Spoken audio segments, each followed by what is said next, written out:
Fala pra mim seu nome. Meu nome é Sheila Serra dos Anjos. Qual a idade que você tem agora? 37. Mãe? Mãe de 3 filhos, um de 19 anos, um de 17 e uma menina de 5 anos. Casada? Casada. Então, vamos começar. Você viveu 10 anos de depressões. 10 anos. O seu ex-marido já falecido. Já. Então, é um tema que hoje você consegue falar desse tema porque ele está morto? Ou qualquer mulher que sofre violência doméstica consegue falar? Olha, é bem difícil conseguir falar. Hoje eu falo porque eu não corro mais o risco. Muitas mulheres que acredito eu que a pessoa ainda esteja viva pode sentir medo, porque você se sente constantemente ameaçada. E a gente sabe que eu passei pela experiência de denúncia e eu não recebi assistência nenhuma, nenhum tipo de proteção. Então, como eu sei que isso não acontece, se hoje ele fosse vivo, eu não falaria, jamais. E como você define violência doméstica? Extremamente traumático para a mulher. Primeiro porque para ela ama a pessoa. Primeiro ela acredita que o amor dela vai fazer essa pessoa mudar. E isso é ilusão. Segundo porque ela tem vergonha de admitir para as pessoas à volta dela o que ela sofre.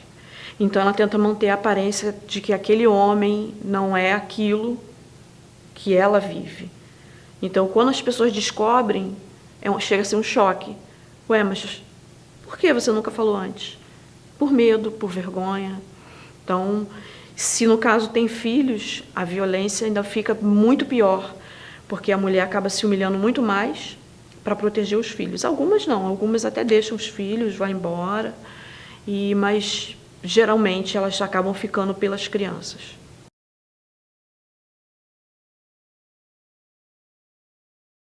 A Lei Maria da Penha está em vigência há 10 anos e os últimos dados mostram que no primeiro semestre de 2016 houve um crescimento de 133% nos relatos de violência doméstica.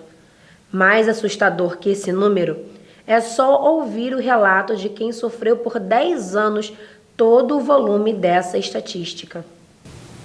Então, vamos começar a contar essa história. Como foi que você conheceu o Roberto? Quantos anos você tinha? Como foi esse encontro de vocês? Olha, eu conheci ele, a princípio ele trabalhava com a minha mãe, eu devia ter uns 14 anos. Mas aí a minha mãe foi embora para a Bahia, então eu nunca mais tive contato com ele. Quando eu tinha 16, eu já fazia o 2º grau, então eu fazia trabalhos da escola na casa de uma amiga, e ele trabalhava ali por perto. Então ele passou de moto, me encontrou e me chamou para sair, e eu aceitei. Muito carinhoso, muito atencioso, foi na minha casa, pediu a minha avó para namorar comigo, sabe, para uma pessoa comum, daquele tipo de pessoa que você diz assim, poxa, ele é diferente de todo mundo.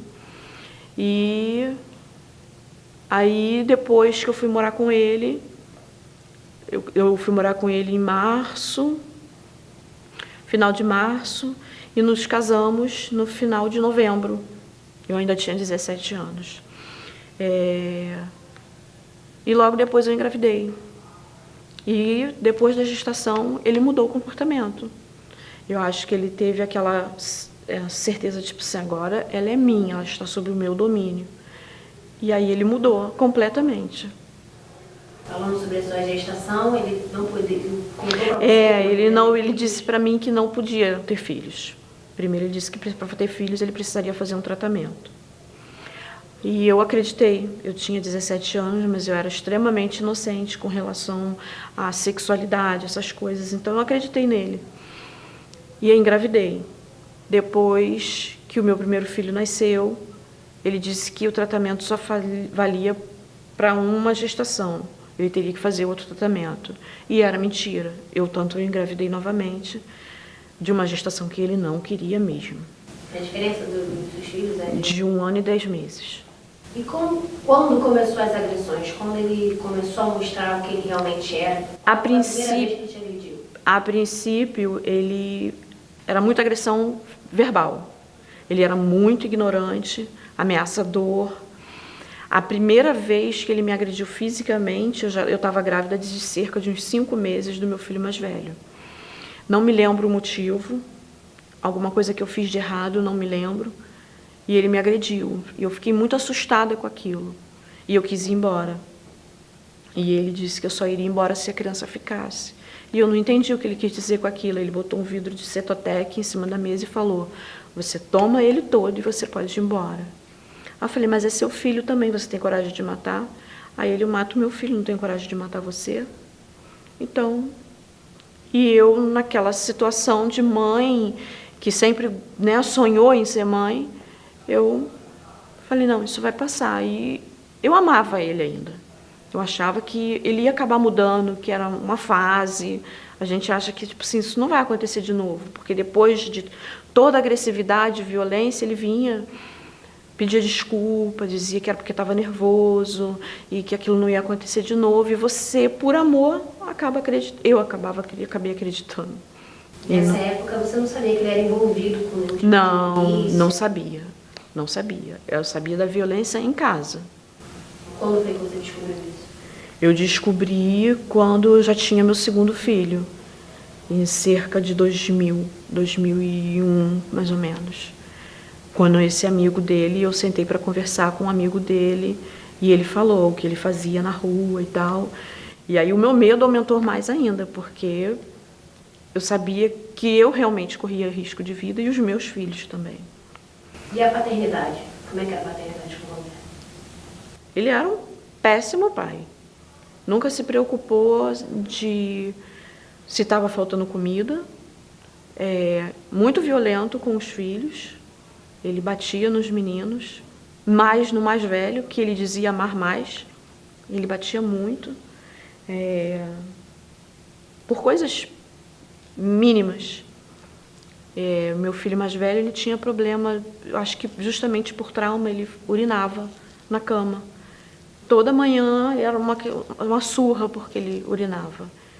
E para ele não tinha idade. A primeira vez que ele deu uma surra no meu filho mais velho, meu filho tinha 1 ano e 3 meses. E ele ficou com o bumbumzinho dele, ele estava de fralda, com o bumbumzinho dele todo roxo.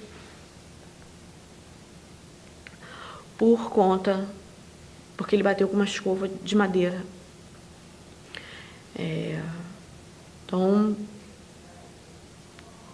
Mesmo você tentando impedir, Não, porque se eu tentasse impedir, eu apanhava.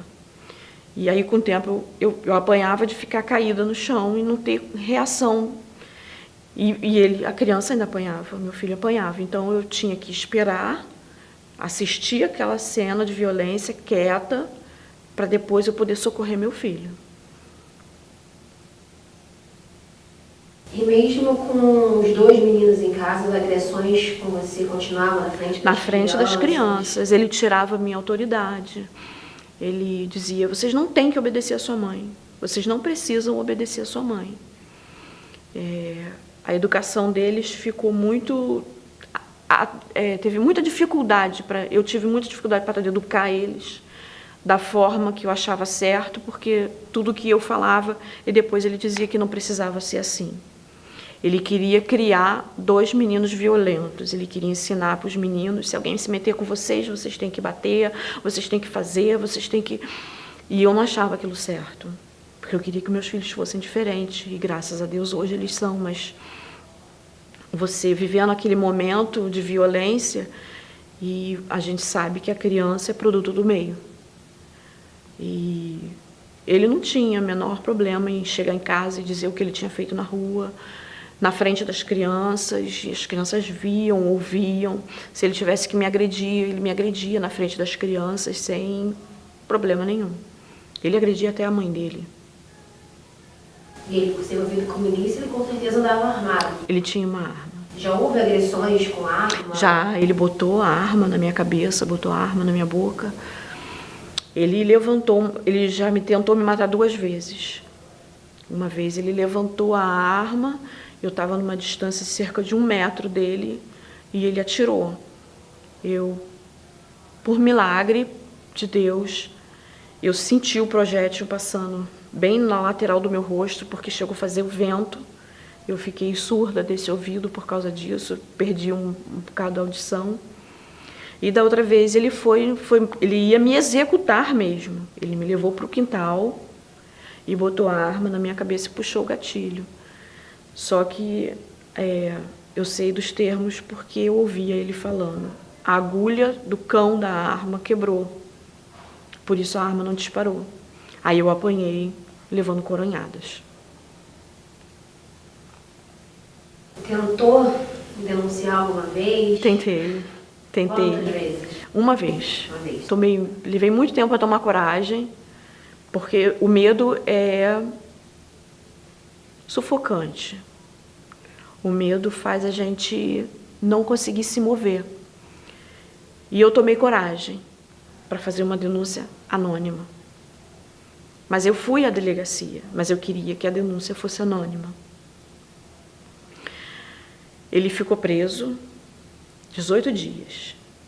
O meu nome entrou em todo o processo. Tudo que eu soube sobre ele, que eu sabia que ele fazia de errado, envolvimento com milícia, dinheiro falso, assassinato, posse de arma, eu denunciei. Os policiais colocaram meu nome todo no processo. Ele só foi preso pela posse de arma. Nem pela violência doméstica, não entrou no processo. Ele só foi preso pela posse de arma, ficou 18 dias preso. Quando ele estava para ser solto, eu procurei um juiz do Fórum de Santa Cruz, que era o responsável, e falei que se ele fosse solto, que eu corria risco de vida. E o juiz falou para mim que ele não podia fazer nada, porque era lei. E aí me bateu um desespero, porque eu não tinha ninguém do meu lado que pudesse me defender. Então, a única coisa que eu pude fazer foi dizer, eu não disse nada, eu não falei nada. Mesmo diante de um julgamento, na hora do momento lá, que o juiz perguntou, eu falei, eu não disse nada. Porque se eu assumisse, eu tinha certeza que ele ia me matar. Você estava cara a cara com ele?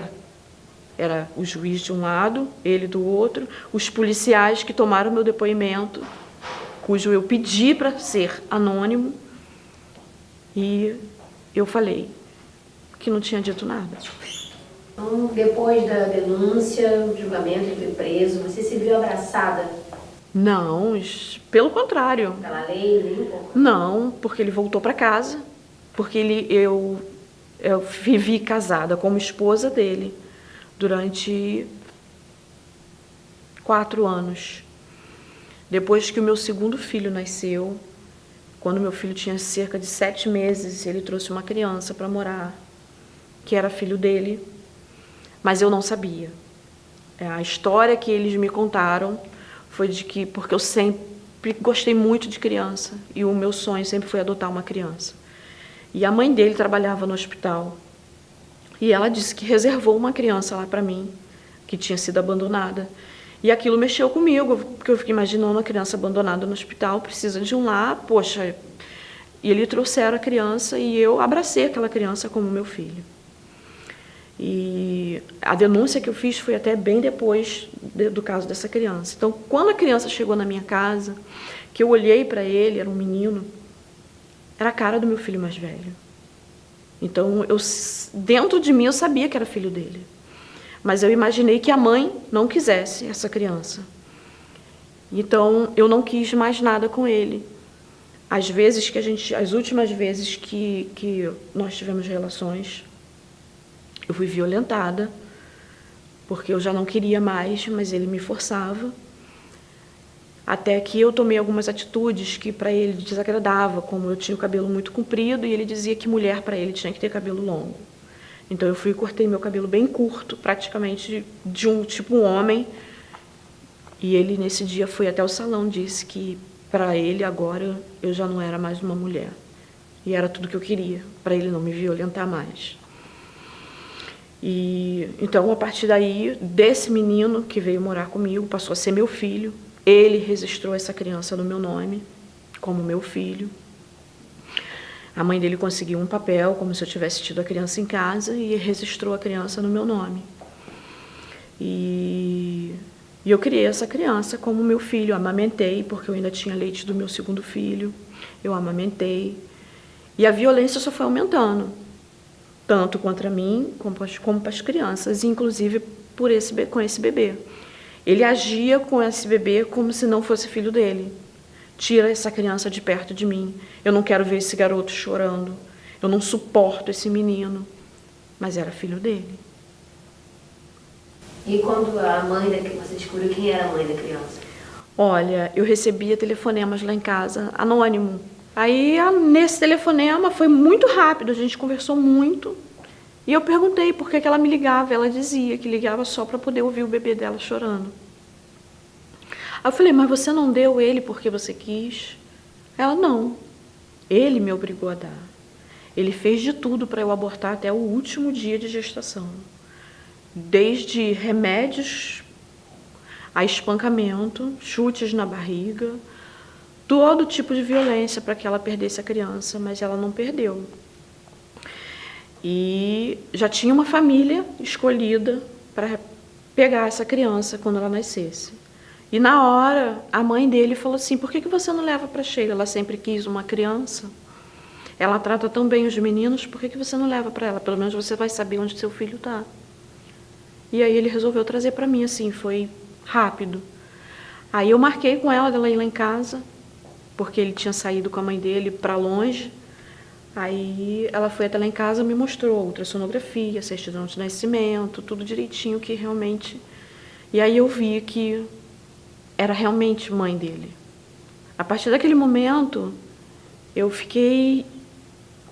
sofria, porque a mãe tinha sido separada do seu filho, mas eu não deixava de amar aquela criança como meu filho, porque ele era meu.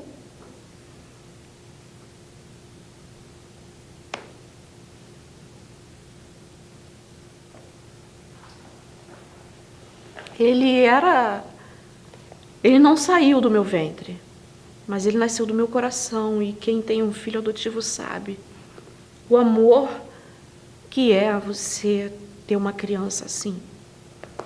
E eu olhava para ele, ele tinha um olhar, você sentia o olhar daquela criança, uma tristeza, então eu tentava suprir tudo aquilo. Eu não sabia do sofrimento que ele tinha passado durante a gestação, mas eu queria suprir com muito amor. Só que aí eu soube o lado dela, da violência que ela sofreu durante a gestação. E a gente, quando está grávida, a gente fica muito vulnerável. Então ela foi pressionada a dar o filho dela. Ela tentou se matar depois do parto. Ela entrou em depressão. Por isso ela ligava, para poder ouvir o chorinho, um gemidinho, alguma coisa assim, para ela poder se sentir reconfortada. Então eu me pus no lugar dela. E se fosse meu filho, que tivesse sido tirado dos meus braços? Então eu levei um tempo e eu falei para ela, olha só, eu vou levar um tempo, mas eu sei que ele é meu filho. Mesmo que ele volte para você, ele vai continuar sendo meu filho. Me dá só um tempo para mim poder preparar o meu coração.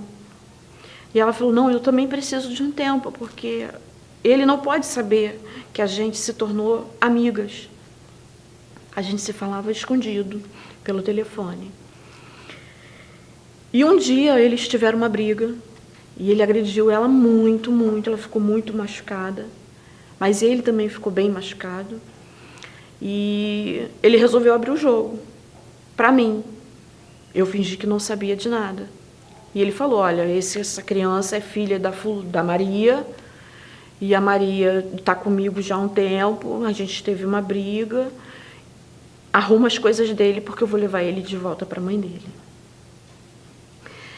E isso já tinha uns 6 meses que eu já vinha falando com ela, então eu já estava me preparando para o momento em que eu ia devolver ele para ela, ou pelo menos fazer a aproximação aos poucos de mãe e filho. E naquele dia eu tomei um choque, arruma as coisas dele que eu vou levar ele. E eu fui arrumando, as lágrimas descendo, ele botou ele no carrinho e levou embora. Aí ela trouxe ele de volta, porque ela não estava preparada. O pai dela não sabia que ela tinha tido essa criança. Quando o pai dela descobriu que ela tinha tido aquela criança, o pai dela expulsou ela de casa. 3 dias depois ele se matou. E por desespero, porque ele não imaginava que a filha fosse fazer aquilo tudo. Pela violência, que ele sabia que a filha vivia com esse homem, com o Roberto. Aí ela devolveu, trouxe ele de volta. A gente fingiu que não se falava, para ele não perceber a nossa amizade. Ele falou, agora vocês conversam, vocês têm que se entender, já que você quer o seu filho, falando para mim, e ele é filho dela, então vocês têm que se entender. Aí ele se afastou e a gente conversou. Ela falou, lá em casa eu não tenho condições de ficar com ele. Então eu trabalho, eu preciso que você fique com ele, a aproximação, até porque a criança ia sentir, ele tinha 1 ano e 4 meses, então, quer dizer, ele não estava entendendo o que estava acontecendo, né? Eu era a mamãe, eles me chamava de mãe. Então, a gente combinou de fazer uma aproximação devagar, aos poucos, ela conviver com ele, passar um dia, passar uma tarde. E aí ele achou que a gente realmente começou a amizade ali. E quando o pai dela expulsou ela de casa, ela foi morar na casa de um amigo. E houve uma chuva muito forte em 2004, 2003. Nós morávamos na Pedra de Guaratiba. E teve uma chuva muito forte. E a casinha, o quartinho onde ela morava, com essa chuva, correu o risco de despencar, porque uma mangueira enorme estava caindo por cima. E ela não tinha para onde ir. E eu já tinha muita amizade com ela. E os dois não estavam juntos. Eu falei para ela, vem morar aqui em casa. Porque, embora eu morasse com ele, eu não tinha mais nada com ele. Ele tinha o quarto dele, eu tinha o meu quarto. Eu dormia com as crianças num quarto separado. Eu falei, você vem morar aqui em casa. É bom que até a sua convivência com o seu filho vai, né, aumentar. Aí ela veio morar. Começou a morar conosco e a violência continuava. Roberto agredia vocês duas? As duas. Só que aí a coisa ficou, quando ele ia agredir ela, eu ajudava ela a se defender. A amante se tornou amiga da esposa? Isso. Tornamos quando ele me agredia, ela vinha e me defendia. Ela era até mais ativa. Ela tinha mais coragem. Eu não conseguia agredi-lo. Ela não, ela tinha força física, ela conseguia bater nele para se defender legal, me defendia as crianças. Ela sofreu também violência sexual. Foi daí que ela engravidou de uma menina. Ela teve uma menina dele. E foi aí, depois dessa gestação, a violência foi ficando muito pior. Foi aí que ele atirou em mim. Tentou me executar no fundo do quintal. Aí eu fiz a denúncia. Ele ficou preso 18 dias. A gente achou que estava livre, porque ele ia ficar preso. E não ficou. Foram só 18 dias. E a documentação toda constava com o meu nome, da denunciada. E eu procurei negar. Eu neguei em todo momento. Mas, há um período, eu já estava um pouco cansada de viver, e eu falei para ele, fui eu, você quer me matar? Pode me matar. Porque ele sempre me ameaçava de morte. E ele dizia que ele não ia sujar as mãos da mão dele porque ele tinha quem fizesse o serviço. Porque ele foi solto, liberdade provisória, de 2 anos. Todo mês ele tinha que ir no fórum assinar o habeas corpus, né, uma documentação. Então, nesse período, qualquer coisa que acontecesse comigo ia cair na conta dele. Então, ele falou, mas eu não vou fazer nada com você agora. Ele foi preso em 2006. Até 2008, ele falava, você ainda está com o seu seguro de vida intacto. Eu não vou fazer nada com você. Quando chegar a hora certa, vai ter quem faça, que é para não cair na minha conta. Então, eu já estava assim, uma hora, eu ficava esperando como eu em algum momento ia cair numa cilada. E como foi? Teve alguém que tentou te matar? Alguém procurou você para te matar? Não. As pessoas que ele contratou conseguiram? Na verdade, eu sabia quem ele ia usar, que ia me matar, ia fazer o serviço, como ele falava. E uma vez eu liguei para ele e falei, fala para fulano vir aqui.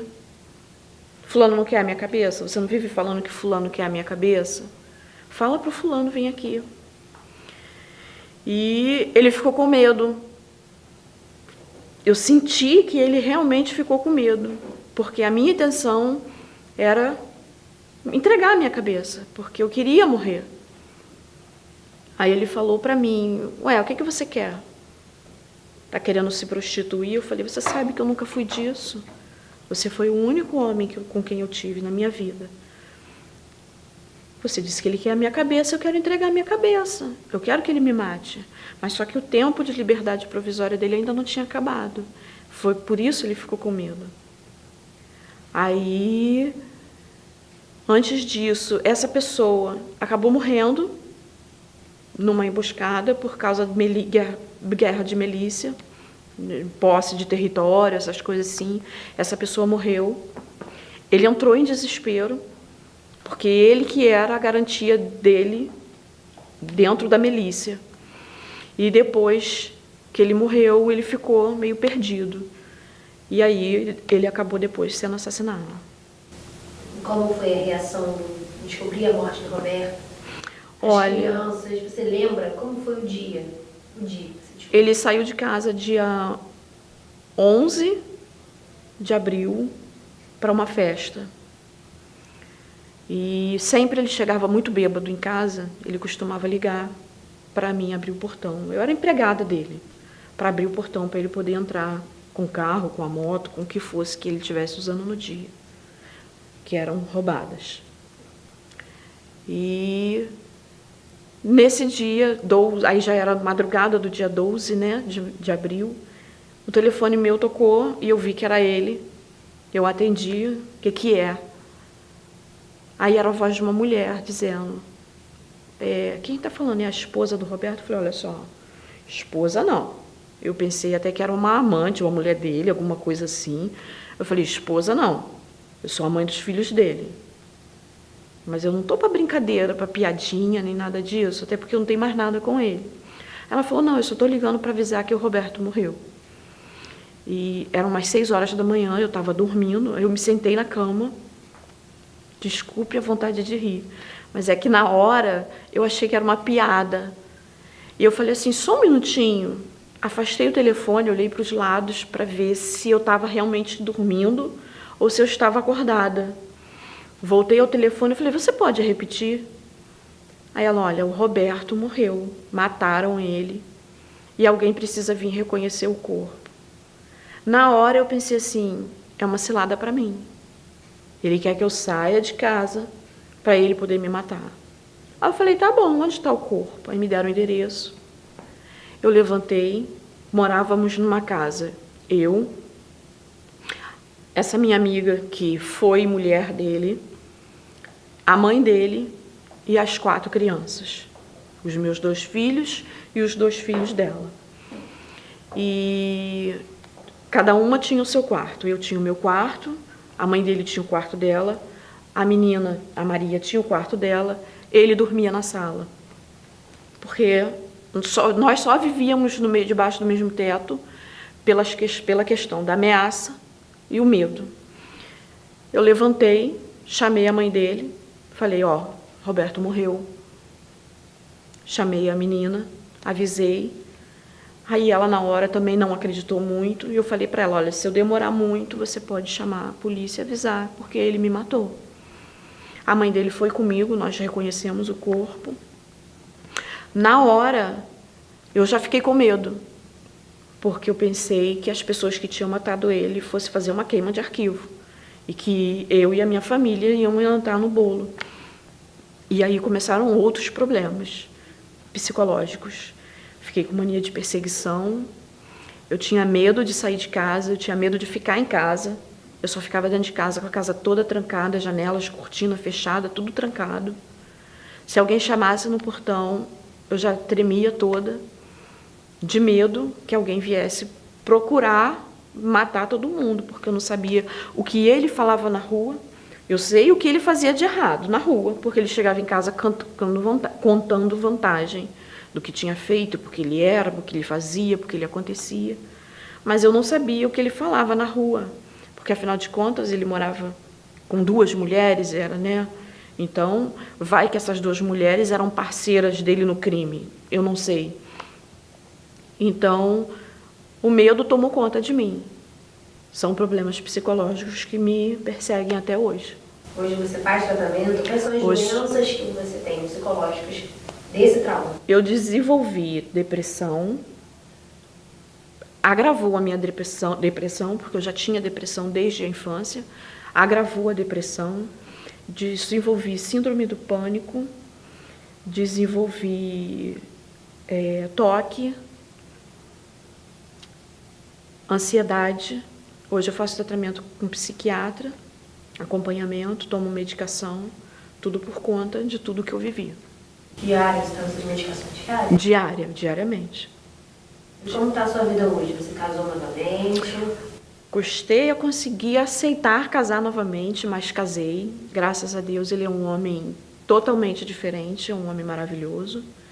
Tive uma filha com ele. Hoje a minha vida é completamente diferente, mas os problemas do passado até hoje me perseguem. Eu tenho medo de arma, eu tenho medo de polícia, não confio em polícia, porque quando eu precisei da polícia, a polícia não estava do meu lado. Tenho vários medos. E os meninos hoje em dia? Os meus filhos... O meu filho mais velho, para ele, a morte do pai foi um alívio. Quando eu contei para eles que o pai tinha morrido, o mais novo, na época com 8 anos, chorou, ficou bem ressentido, acho que não entendia bem o que estava acontecendo. Já o de 10 anos, o mais velho, ele falou, morreu? Ah, tá. E não escorreu uma lágrima. E horas depois ele falou para a gente foi bom, né, mãe? Porque agora a gente está livre. Ele também sofria muito. Sofria na mão do pai e sofria vendo o nosso sofrimento. Então, para ele foi um alívio. Com o tempo, para o mais novo, também acabou sendo. Ele sentiu que foi... Nós ganhamos a liberdade. É triste falar que a gente, né, ficou livre com a morte de alguém, mas infelizmente a nossa liberdade veio através da morte dele. E o que você recomenda para mulheres que estão passando uma situação parecida com a sua, ou não tão grave, ou tão grave quanto? Qual é a direção que você dá? Olha, é muito difícil, porque eu poderia falar, buscar ajuda, mas ajuda de quem? A polícia não te dá apoio. Dependendo de se for um homem como ele, violento, agressivo, assassino, você pode morrer. Sabe quem essa pessoa vai matar da família dessa mulher, para que ela fique calada. Então, é difícil um aconselhamento. Se ele não é tão violento, não é um assassino, e ela tem família, um irmão, alguma coisa, procurar ajuda da família. Sem ter vergonha, sem se sentir envergonhada. Porque a mulher geralmente se sente muito envergonhada, porque é admitir que ela cometeu um erro. E então ela se sente muito envergonhada. Procurar ajuda psicológica. Agora, se ele é muito violento, assassino, e ela sabe do que ele é capaz, não tenho como aconselhar. Porque só ela sabe o que ela passa dentro de casa. As ameaças, a violência. Tem policial, quando você faz a denúncia, ele te dá o papel para você ir entregar na mão do cara. Isso aconteceu comigo. E eu falei, mas eu vou entregar, eu estou denunciando porque ele me bate. Se ele souber, eu vou apanhar mais. Mas a senhora não pode entregar. Então, da onde vem o apoio? Não tem. fugir de casa, ir para onde? Às vezes a pessoa não tem condições financeiras. Eu não tinha condições. Porque para você fugir de uma pessoa assim, a pessoa teria que ter condições financeiras de realmente desaparecer do mapa, para não ser achada. E ainda corre o risco, que no meu caso, era o que ele me ameaçava. Se você fugir, você vai voltar, porque eu vou matar sua avó, eu vou matar seu primo, eu vou matar sua sobrinha, eu vou matar sua irmã, e você vai voltar porque você não vai querer ver todo mundo morto. Então ainda tem esse agravante. Então é muito difícil aconselhar. Você tem que conhecer muito bem a história da pessoa para poder saber que conselho dar.